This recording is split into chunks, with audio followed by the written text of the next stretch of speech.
In 1927, a major earthquake shook the region, taking down the rooftop of the Al-Aqsa Mosque.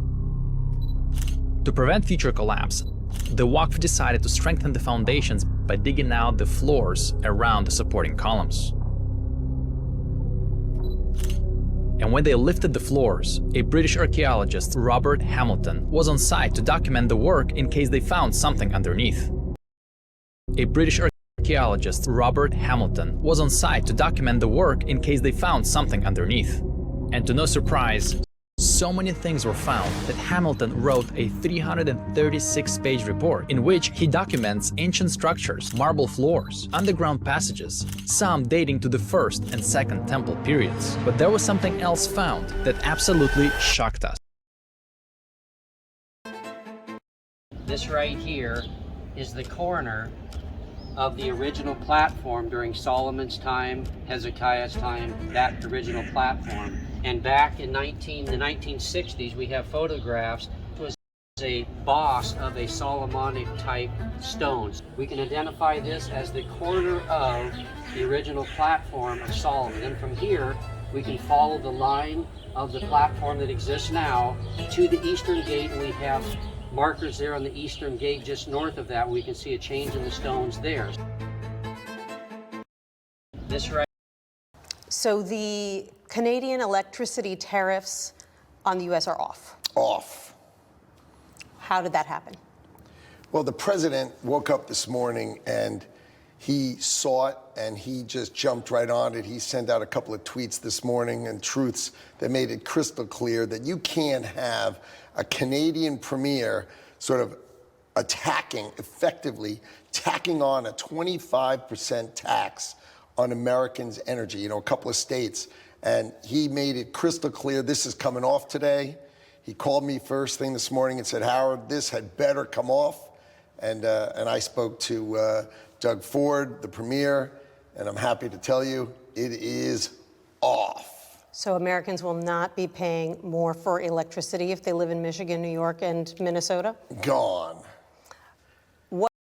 These companies are going to build in America, build the factories in America, and what we are going to create is tradecraft. We're going to recreate electricians, but not the electrician who fixes our house. HVAC, but not in our house. Do high-tech factories, electricians, plumbers. Why? Because these computer factories, they cool themselves with water. These are like the high-tech jobs, $200,000, $300,000 a year. We, the Commerce Department and the Education Department, are going to come out with 5 million jobs where if you're going to go into that program and get trained, you get a guaranteed job with one of the high-tech companies in America, and they guarantee you a job starting at around 125 to 150,000, and up you go through your career. America is going to be an incredible manufacturer of high-tech. It's coming home. It's coming home under Donald Trump. That sounds amazing. The stock market is down 7%. The NASDAQ is down 14%.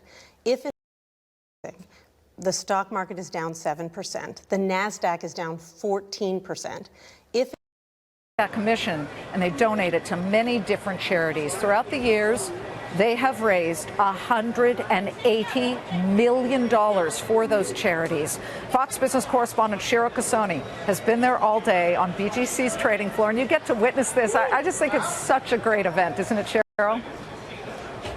It is, Liz, and you were the one that first brought Fox Business to Charity Day for BGC. And I have to tell you, you were mentioning millions of dollars raised. At this point, the Fitzgerald employee who now works for us, and she lost her dad many years ago on that fateful day. Jackie D'Angelo, she is our babe. We love her so much. But as you reach back and you remember all of those workers, including your brother Gary, what's the one thing that you really hope people really understand about what happened that day?